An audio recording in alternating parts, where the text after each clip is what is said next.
This is ContactTalkRadio.com. Consciousness in action. And you are taking action into your consciousness by tuning into Contact Talk Radio. And on TuneIn.com, Ping.fm, and UpSnap Mobile. Contact Talk Radio.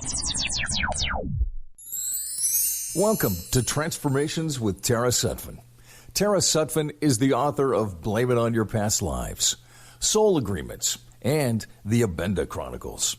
Grammy-nominated audios, videos, and MP3 series. You can find these MP3 series now at TaraInsight.com. Good morning, Tara. Good morning. Welcome to Transformations with Tara. And I'm Tara Sutphin, and this is Jason McKean. And Jason D. McKean. Greetings. He's the Om Tarot Wizard. He has been the Om voice on over 1 million selling recordings across the world. And welcome, Jason. Good morning. How are you this fine Friday? Yes. Well, it's sunny Los Angeles. Yes, sunny Los Angeles. Well, you know, it became sunny Los Angeles just this morning again. It was sunny Los Angeles all week, and then all of a sudden we had a big rain. Yeah, it's a big rainstorm. We need it. Yeah, we needed it. We've been praying for Australia, so we got some too. Yeah. Did Australia get some rain? It did. I hear that it got some rain, some much needed rain. My God. I've been going through it. Yeah. We're hoping the world has some rain, some beauty. You know, it just gives us, we're all sustainable by water. So we want to, put out all those crazy fires, and I've been through crazy fires the last few years with animals and things. So I'm there, like, we need to handle it on lives, help lives everywhere we can. Be out of the fires, be out of the problems that people face, their own personal fires. And we were going to talk today about finding, how was it easier when you were a kid compared to now? I mean, where do we come back to our true, fun, beautiful selves?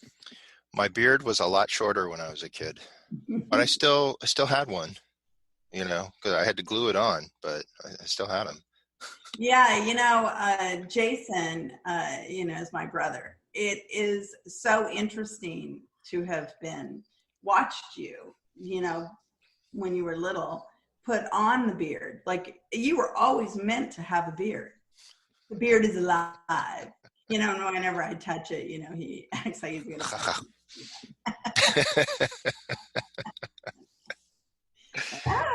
That's how we treat siblings, right? It's like, sure, go ahead, touch the beard. That's why I wanted to talk about how what is the difference between a child but see, we still have a lot of fun. There is no doubt that we still laugh all the time. We're kind of goofy when we all get together, our siblings. A little bit.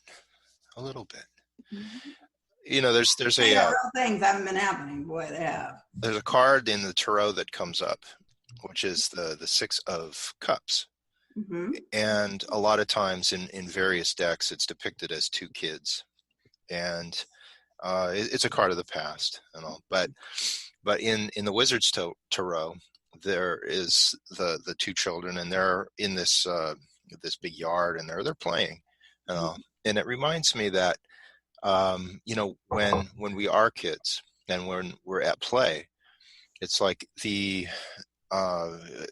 aspect of like role playing, like if you say, hey, let's play, let's you be a fireman and you be a ballerina, it's like kids, they don't like get in their head about, well, let's see, if I'm going to be a fireman, I've got to go to the Fireman's Academy, and I have to learn how to roll up, the hoses and do all this stuff, that, when you become an actual fireman, you have to do it.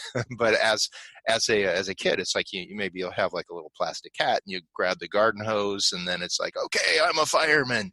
And you don't get in your way as far as kind of jumping into the role. And the same is true with any other of the it's like, oh, I'm an airline pilot, and you set up like some chairs and you're like, playing that you're flying around and all. And there's when we get older, it's like we start to bog ourselves down with a lot more details and we start to worry more, and it's like our way forward becomes more complex. And it doesn't have to be so complex where the gravity of everything just weighs down every step towards what it is that we need to become. And of course, it's like when you are an actual airline pilot and all, it's like gravity is the thing. That is the main course of it. You have to be very aware of it. But like how you take each step, if you dive into it, if you invest wholeheartedly in it, and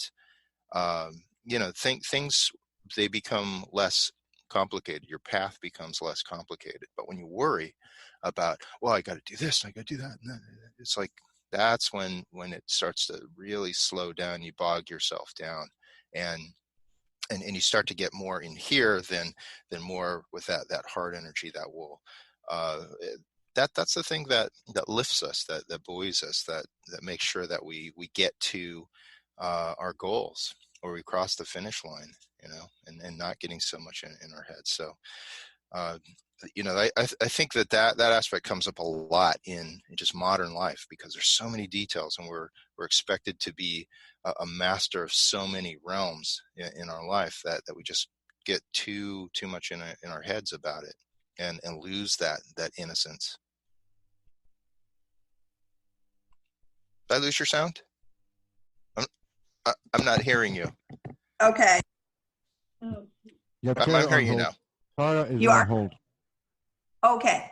We have a caller on hold named Tara. Oh, we have a caller on hold. Okay. So we'll take our caller. Can you hear me, Jason, now? I can hear you now. Yes. Okay, good. Tara? Okay. Hi, Hello? how are you? This is Tara. Hi. Tara. How are Hi, you? Jason. Hi, Tara. Hi. How Good are you, morning. sweetie? Yes. I just wanted to say thank you so much, for all the blessings you've brought into my life. And we've had conversations about childhood, and I really liked your show this morning. And I think one of the main things that I was thinking about listening to both of you was just the wonderment that you feel when you're a kid, that remembering to play again. And up here yesterday, I'm in the Northern California, it snowed, and it was really magical. And I played in the snow with my cats and stopped what I was doing for a few minutes. And I don't know, it felt good to just like not worry about paying a bill or not worry about like the work thing that I had to do, but just to play again and not have anything in my head. But your cats like the snow? Wonderment of life. Yeah, Jason was like cats. They're not just going, they were investigating the snow. They were not sure about it. I think I was more into it than they were. Yeah. So. You showed them the way. It's fun. But Tara, your readings are amazing, and I just have to say, I wanted to tell all the listeners, 10 years ago now, I think, 10 years ago, you made some predictions about less than a decade ago, but they all pretty much came to fruition, and your guidance has been just wonderful. So thank you for all the blessings for myself and my daughter.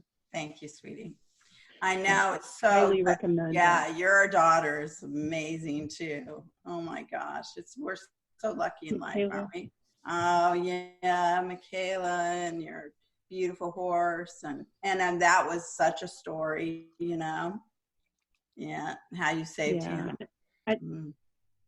Yeah, and I think that what you were saying about just earlier, I think one of the things that connects us to actually spiritual growth is just remembering to maintain that wonderment of life. And taking a minute to notice the beautiful new snow. There's nothing more beautiful than watching new snow falling, right? And or playing with my horse. Well, it's my years of living in Alaska. There's Like his child nightmare, actually. Yeah. All right. He's How so about waves funny about on the beach? snow. Although I did take him up last time he was at my mountain house, and it was such deep snow. Oh my God! Yeah, it was like 3 feet deep. It's like what you resist. Yeah, what you resist. Fortunately, we were just there for an afternoon, and all. But I have nothing against snow. It's except me being in it, I guess. Yeah. And you have nothing against snowflakes, right? No, absolutely not. No. Well, I mean, he resisted Sarah because, he's going to Bakersfield, and to go across to Bakersfield from LA, you have to go to the Grapevine. Wow. And it probably snowed last night on the Grapevine. Probably a little bit, yeah. Oh, yeah. Yeah. So he resists. Yeah, well, that's driving in it isn't always fun. Yeah. No. Yeah, but as far as in California, it's like the winters, they last a lot shorter, and being able to enjoy it while it's still there, because it may melt in a few days. It may be gone now. Exactly. So it's like that's one thing as opposed to 6 months of snow. Totally gone. Yeah. 6 months of snow at a time is just like, whoa. I'm a California kid, so. Yeah. Although I hear you. I look like Old Man Winter. You do. When did you discover your inner wizard?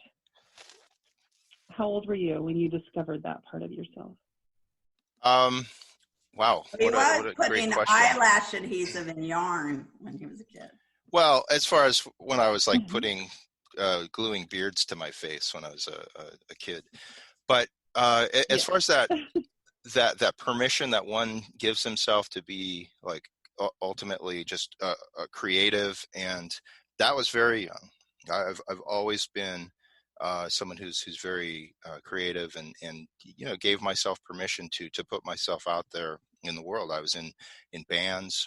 I was I made movies, and all that were showed out in the world.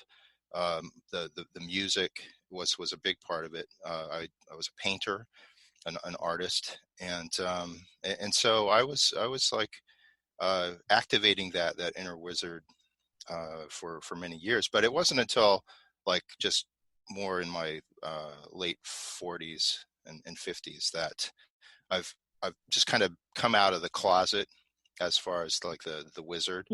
And the tarot has been a big part of that. It's a part of me that I'm able to connect with individuals in a very deep, meaningful way.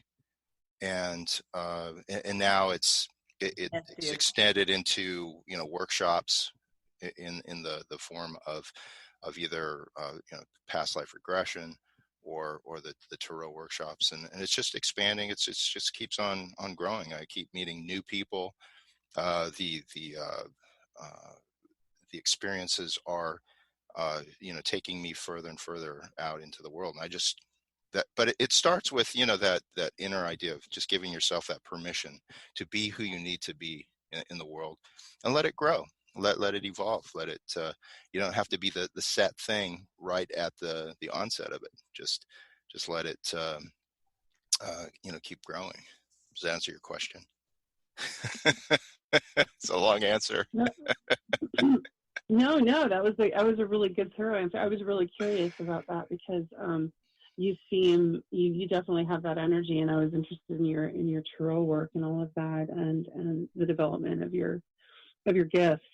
And I know Tara, I've always loved the conversations I've had with Tara about numbers, and you can jump in here, Tara, about numbers being everything. Like geometry has everything. It's a language. It's a language of the universe, really. Is math, right? And we tend to be overwhelmed by it at times, but, and I was somebody that, I'd listen to other kids say, oh, I'm never going to use this class, when I grow up type of thing. And, and I didn't think I would use math like I do, but, I do every day through astrology and through everything that I look at. I look at it as an equation, or I break it down as a formula through geometry. So no algebra. No algebra. You're not afraid of algebra. No, I'm not. Yeah. Hey, that's not really my specialty. Is algebra. It's more geometry. Geometry, yeah. Yeah, and I mean it translates into quantum physics and string theory and all the other universal things we're exploring. So it's really interesting how it all connects. Yeah, and I don't think. Yeah, and I don't think I use it to like I see people use it on kind of a mundane level, and I don't really do that so much. I mean, mine is usually theory. You mean numerology? Yeah, even just like numerology. I don't use it like every day, like a address or a phone number, or it's giving me a message of some kind. Yeah. Really, I use it more of it on an in-depth level. Yeah. On theories of what may be happening in the world, and how the stars and how our basic atmosphere around us, how it's spinning, and what may be the actual access or the speed of light, different things like that. I find that numbers, like it's pretty common in the metaphysical realm to like look for groupings of numbers, if there's like a 444 or an 1111 or something like that. I find that when that happens, when you like are just doing something random, like pumping gas or something, and then you'll get like a grouping of numbers or numbers that are sacred to you, and it's like okay, it's sometimes like this little signpost, this little guide right in the moment that says, hey, stay aware, your path is unfolding before you. I just got a message from my friend Pamela, who has a teepee in Agora, and she asked me if I wanted to have another tarot experience there, and she sent it at 11:11. I mean, like it came over at 11:11. Oh, wow. and it was like, I know she didn't plan it. I know she wasn't sitting there, okay, and I'm going to send this at 11:11. Right. But I noticed it, and it's just like, okay, wow. This is like, because I hadn't heard from her in a while, and it was just like, boom, there it is. And so it's a sign, that things are on the right trajectory for me. Yeah, those are fun. All those, those number sequences are fun. Yes, they are fun. Well, I was going to ask both of you a question. So I was listening to you open the show, and you're talking about Australia. What is I mean, I'm thinking about everyone that's listening right now. What can we do to help Australia besides obviously donating to the Red Cross down there and things like that? But like, what are some spiritual practice we can do to help the indigenous folks that are, being affected, and the animals and everything that are?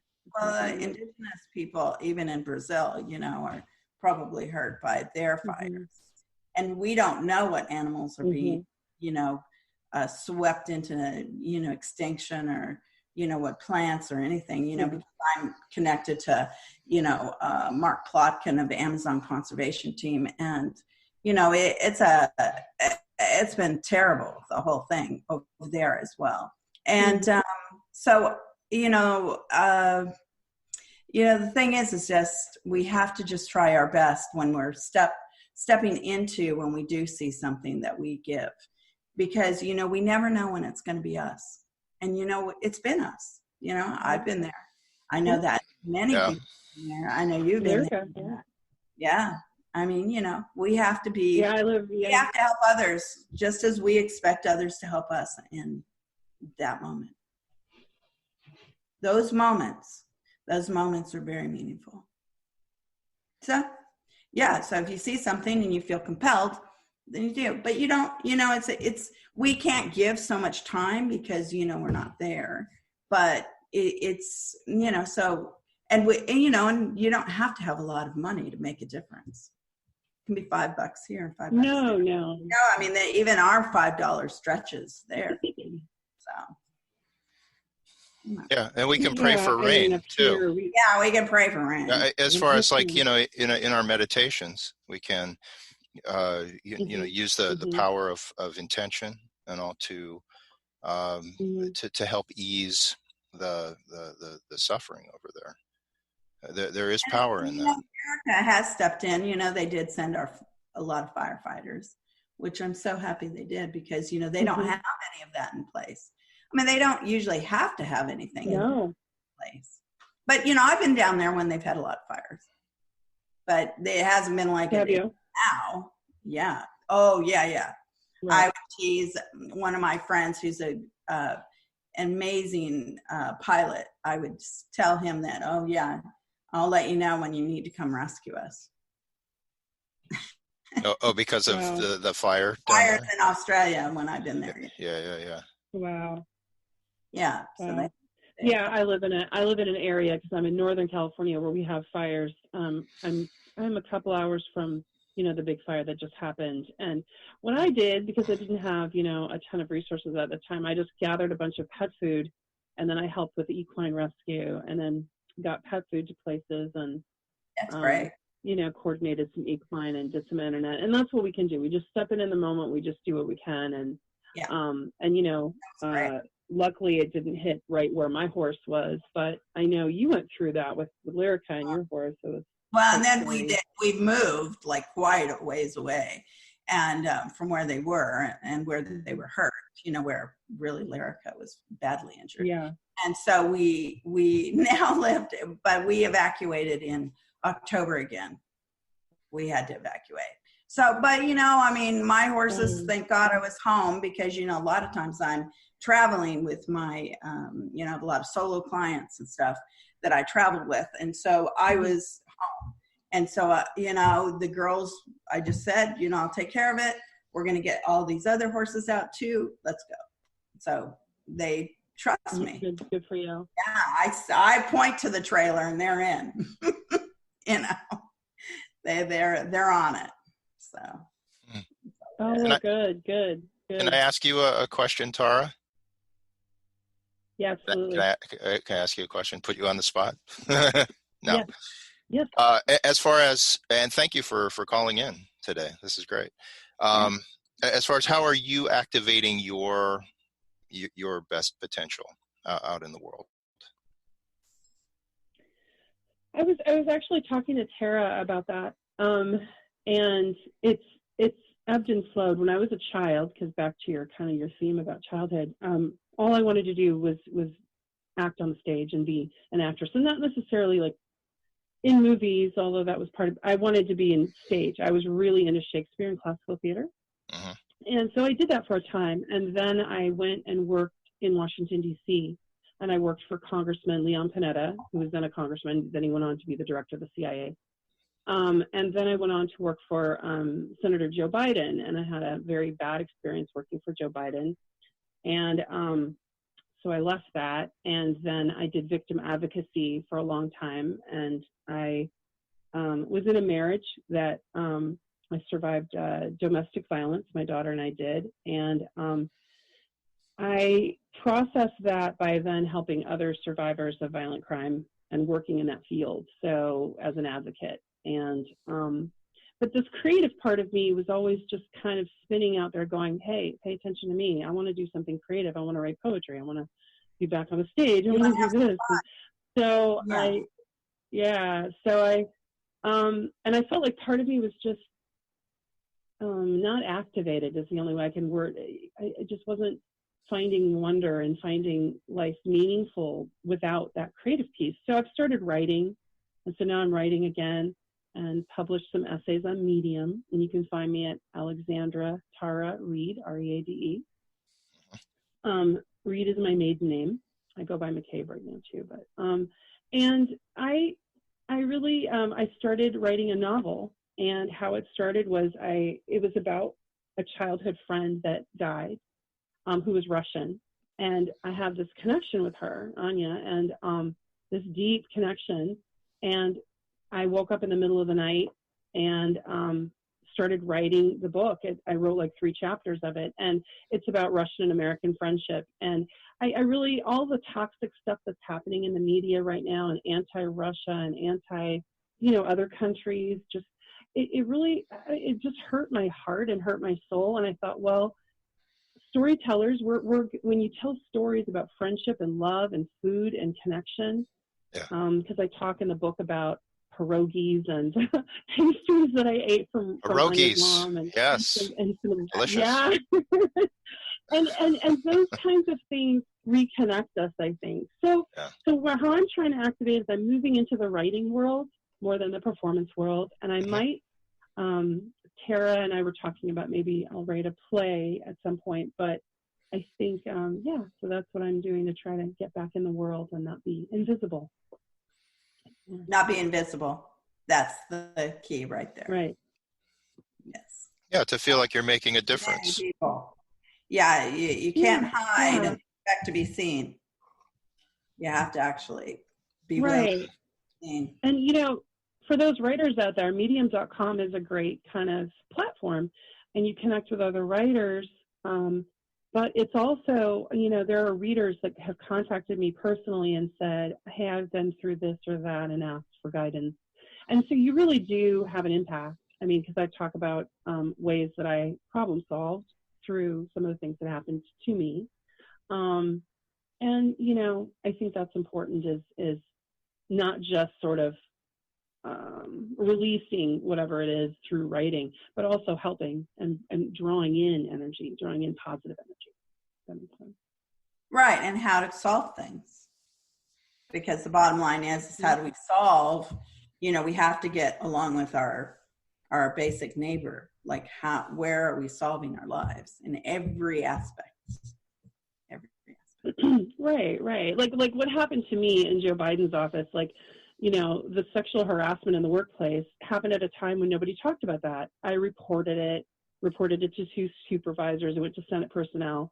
But I was fired, and happens. And he retaliated, and I couldn't get a job on the Hill. It ended me, and I felt ashamed. I felt like somehow it was my fault that his actions towards me, trying to get me to, go off with him and the things he did to me, I thought that it was my fault. Like I did something to bring that to myself. And it took a long time. And I was in my 20s too. So it took a long time and he was my political hero. And here I was working. I just thought I had this big career ahead of me in the Senate, and I was going to eventually run for office myself. And I had all these kind of dreams. Shamanic redirection. Shamanic redirection makes things where shamanic redirection is about you're not supposed to be there at that place and at that time. Shamanic redirection says, oh, no, you're supposed to actually step into something else because that's where you're supposed to be in your life. You're not supposed to be, like working for somebody who. So the bottom line is whatever that was is to, even the guilt or anything is if you had realized, and this is what I try to teach people all the time, is shamanic redirection is not always easy. It's not always what we would expect. We go through our own personal suffering. If we can just step back away from ourselves and say, oh, I wasn't supposed to be there. I was meant to go here, because you've asked for great things to happen in your life. And so you have to step into those great things. You have to notice where you're going and why you're going there. So when things don't work out, you're being protected from all of that. So and we get many signs tell us to step away, and we don't do it. So this is a shamanic redirection. Yeah. And the thing is to have fun again, and to look for our purpose, and look for our pleasure, and look for, securing our lives in every way. So it's not an easy process. There are steps. It's not easy to change. It's not easy to go through wherever we And basically it's hard when you're an adult to try to find that space again where you're going to go into, well, how do I have fun? Is anything fun anymore? Yeah. So, we have to like step into it though, to actually make it happen. We have to step into our greater selves. We have to step into having fun again. We have to step into enjoying the simplest things.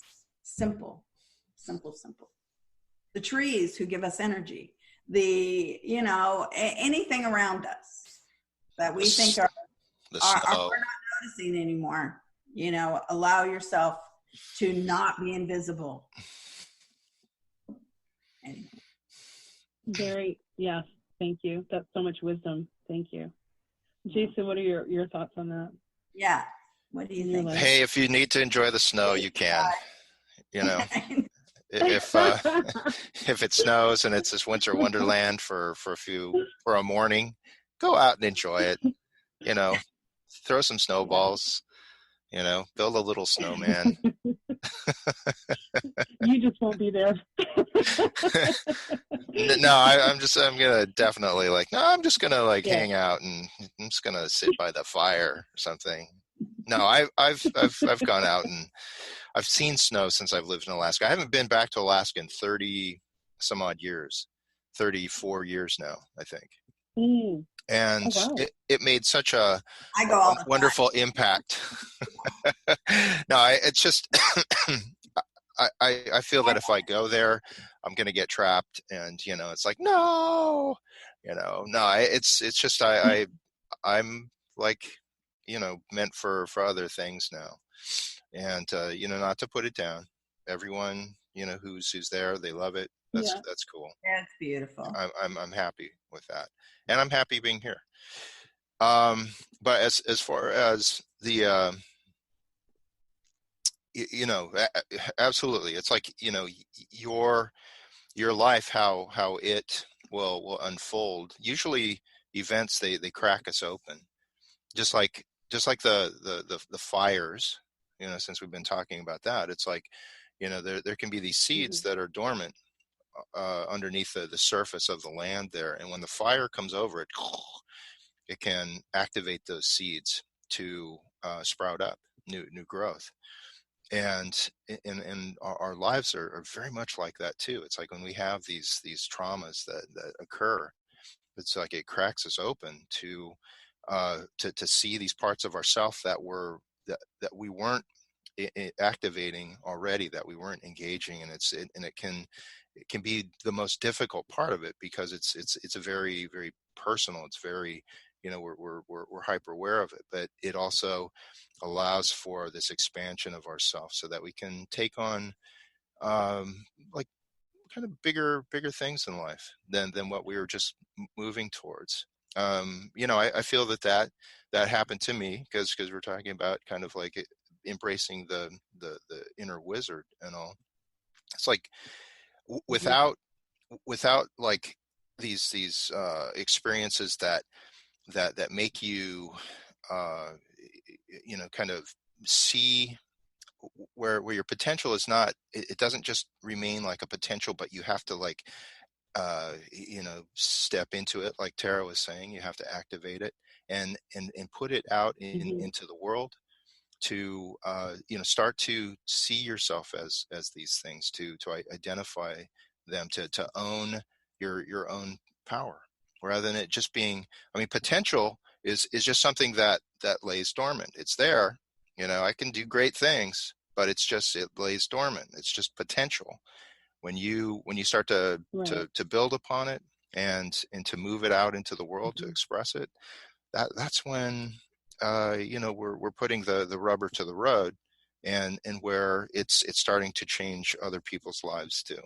And so with you being now like owning the identity of being a writer, right, an author, it's like taking that and sharing your gifts, sharing your wisdom, your experiences, and bringing about healing, right? Because I know that people look to heal experiences. There is a lot of misunderstanding about people in other countries, all over. And it's like, if you have personal experiences that you can use to illustrate the human experience, and put it in ways that people go, they read it and it touches them. They go, oh my God, that's amazing. And I understand. That's the beauty of art, is the artist is able to hone in their gift, express it, share it, so that people see it and they know it for themselves, and they're able to come at their own lives from a different viewpoint. It has the power of changing others. And so where are you in the stages of your own writing with your own book? Well, I've written some personal essays that have been published, but the book is finished. It's now going to a professional editor. I've done some editing, but it's different. It's like it's having someone else look at it. It's wise. That is wisdom doing. There. And having an editor go in and say, okay, let's clarify this, because they're not attached to it. Yeah. Right. So the release date will be in 2020, and I'm sending out the query letters, but if I don't get picked up by a publishing house, I'll self-publish. And there's wonderful indie book ways to self-publish, and actually I think it's kind of amazing because authors can hold 100% of the rights and kind of control that. But again, it'll be nice just to release something that's about what you just said about bridging those differences, because I feel like there's a lot of divided conversations right now in our culture, and maybe all over in other countries too. And it's nice to bridge with story and oral storytelling was how we all started, with telling stories to one another and passing them down through generations, like the Celtic tradition, like the Druids, and or like the Aborigines in Australia. And so now we do the written, but those stories connect us, and food and things like that. Making bread. Words and food. Food goes a long way. I had a student, a Russian student in one of my tarot classes, and her mom would make the pierogies. She's so wonderful. And it was like it goes a long way towards creating peace in the world. Boy, her mother was a great cook. Yeah. I bet you miss her a lot. Yes. Oh my! I know, she was so much fun. Yeah. Now, are you? Tara, are you going to do another book about Abenda? Is another book coming? Yeah, I've done some follow-ups. There's the Abenda Writings and the Abenda Chronicles now out on Amazon. But with Blame It on Your Past Lives, I've done Soul Agreements. So now I downloaded it. I'm due for a book. I have one pretty much in the works. I just have to throw it over the top. Yeah. There you go. Yeah. And Jason, what about you? I've been told that I need to write a book, but all my friends are writers, and it's like drumming. It's like I can play like guitar and keyboards and bass and sing and write and all that, but when it comes to like drumming, it's like it's awful, and it seems like the same is true as writing, just sitting down and just like writing stuff out. And I know sometimes it's just the manner. If I were to like just have a recorder in front of me and just like orally just like put it out there, maybe one could go and then just transcribe that and all. But it's not. I've done that with poems. With poems? Yeah, because I'll get a poem, right, when I'm out with my horse, right? And I can't write when I'm with my horse. My horse doesn't let me do anything. Barely lets me use the phone. So when I'm out with him, he's like, you have to be all there, right? Yeah. So anyway, I record a poem and then go back and write it later. But that works. Yeah. Just record it. Yeah, I'm still not at that Amazing. point though of like where I'm just like, yeah, I'm not burning with the passion of it. So, but what I am Oh yeah. doing is workshops, and I'm just the teaching aspect is like really quite prevalent in my as far as what I want to do.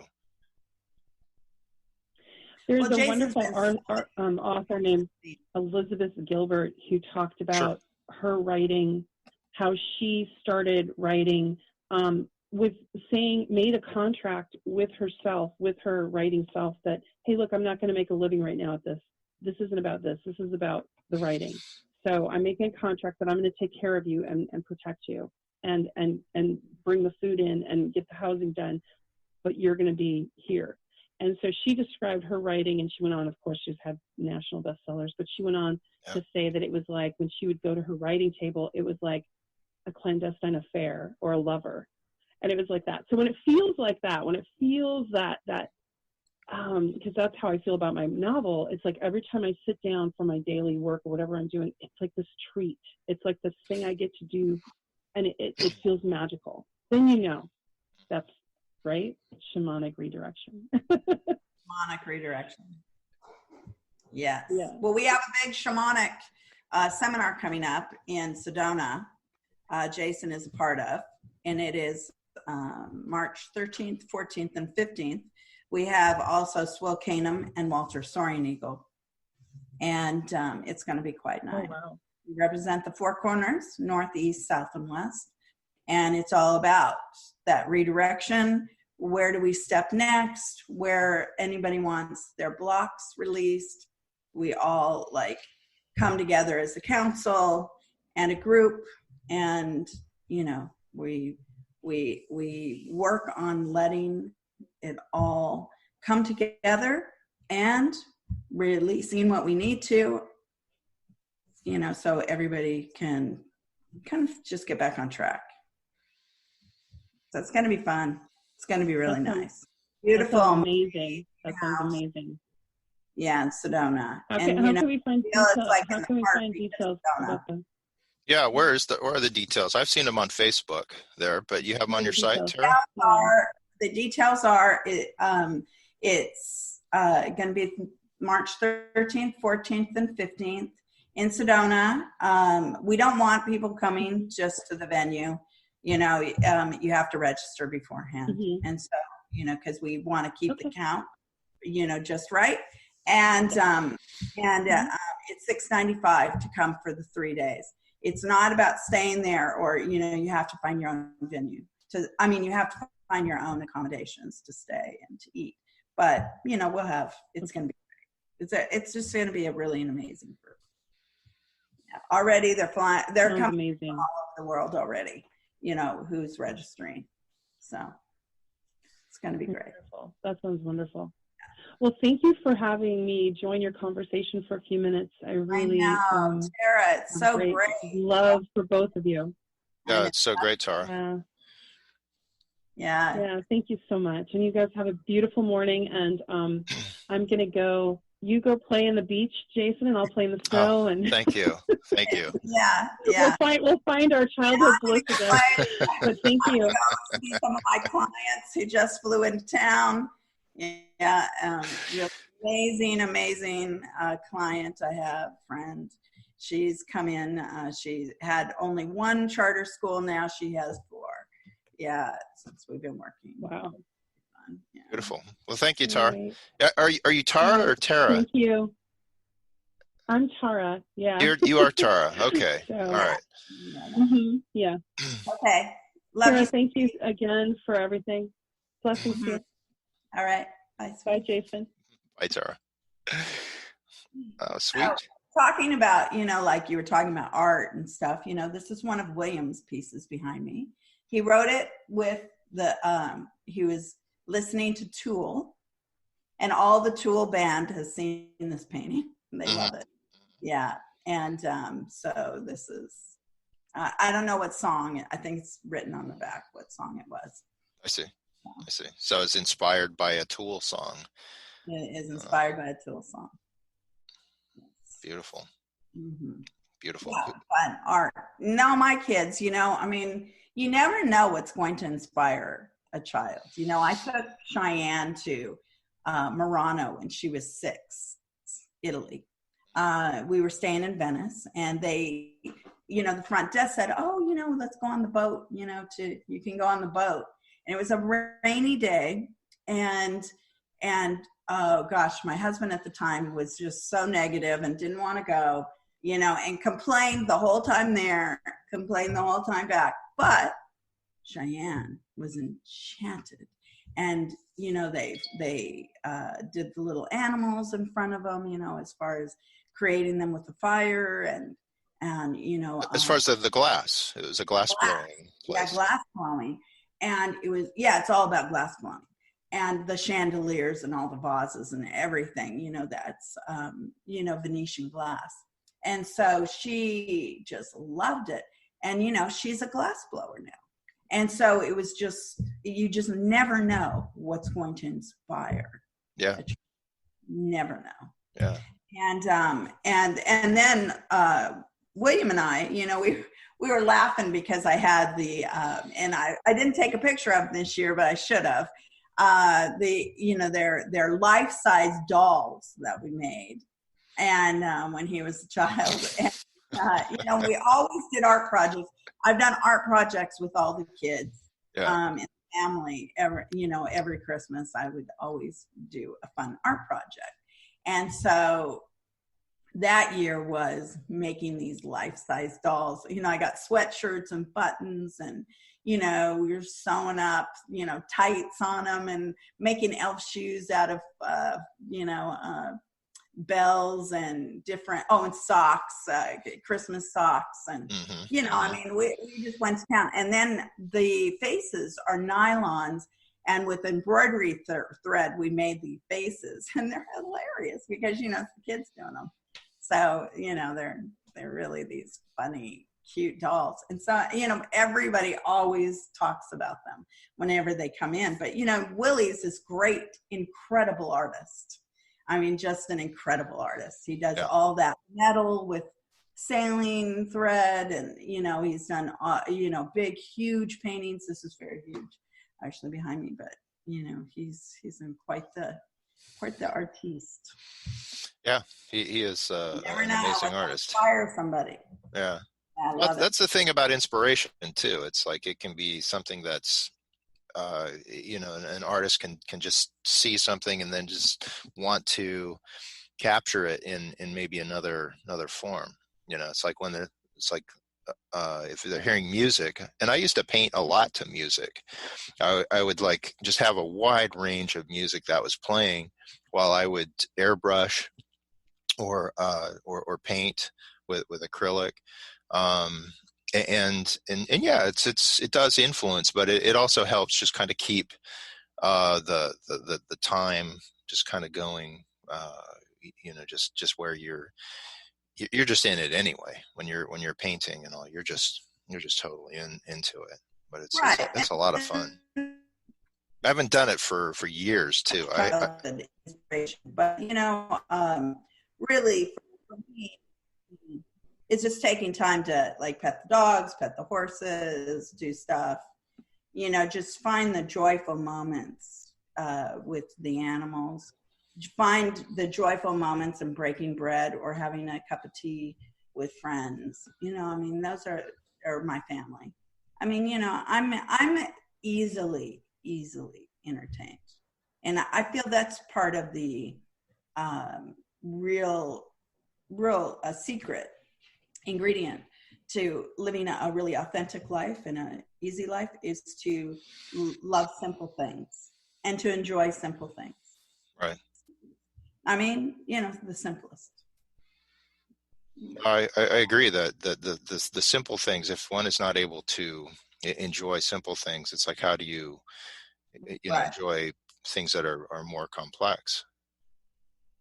Right. Because we're wired to like, our basic needs of just eating and breathing and sleeping and just all the really kind of simple things. It's like, to not enjoy that, it's like I have to be like, in some like mode where it's like something other than that. It's like if you can't enjoy the basic things, then it's like much harder to enjoy some of these other things. And I think that's why a lot of spiritual practices, they focus on the breath.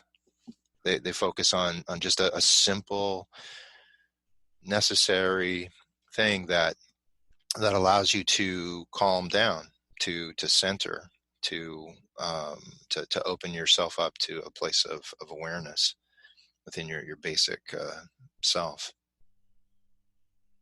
Right. I had a holistic person tell me this week that they felt I was depressed. I was like, I'm about the last person who's depressed on the planet. I was like, you sure? Yeah, Well, I said, why did they tell you that? Yeah, I'm very zen, and I'm very self-aware and self-possessed. I don't react to people's stuff, and I don't carry people's stuff either. Right. And right. I thought it was just interesting. They got it on a little, they were doing some kind of testing. What, like an internet, like a Facebook test or something? Yeah, it felt like a Facebook test, Really good. And I was like, hey. Wow. Yeah. I just think it was interesting. Yeah, because depression, there's depression in life. And, yes. and people are, and again, shamanic redirection, everybody. Shamanic redirection. If you are not feeling that you're at the right place at the right time, you need to take steps to actually get out of that. Yeah. The people that you're hanging out with, and just how you're reacting to even things like your kids or your different people around you or your jobs, money you're making. There's always a way out. Always. There's always we're given the ability to solve many things. It doesn't happen overnight, but it can happen. So, you just start walking your way out of it, or you're willing yourself out of it. Right. So, I mean, I'm going to be helping people like tomorrow. I'm going to be in Bakersfield at Enchanted Cottage. I'm doing private past life regressions. And there's like space for like 5 spaces. They're filled. There through the snow. No, I checked. The Grapevine's totally open. It's like there's no. I'm not going to have to plow through the snow. But that's like I'm finding that the past life regression is a good medium, a good tool for people to find the answer. Yeah. Maybe if something's dogging them, if they're like having some issues that they don't know what the source is of it. Sometimes it's the past that's like just holding on that energy. And our past becomes our future unless we heal it in the present. And it's just a really great medium to do that. So it looks like we're counting down here as far as. So where else can people find like the Shaman Apex? Yes. Well, it's on my Instagram. It's also Shaman Apex at yahoo.com, ShamanApex at yahoo.com. Hey, you're Jason D. McKean. I'm Tara Sutphin. I'm jasondmckean.com, right? I guess I confuse that sometimes with my email. And it has my Om albums. Yes. And it also has my tarot schedule, the workshops. There's a lot of things that are I'm cooking on that are going to be coming up. So lots of love. Yeah, thank you.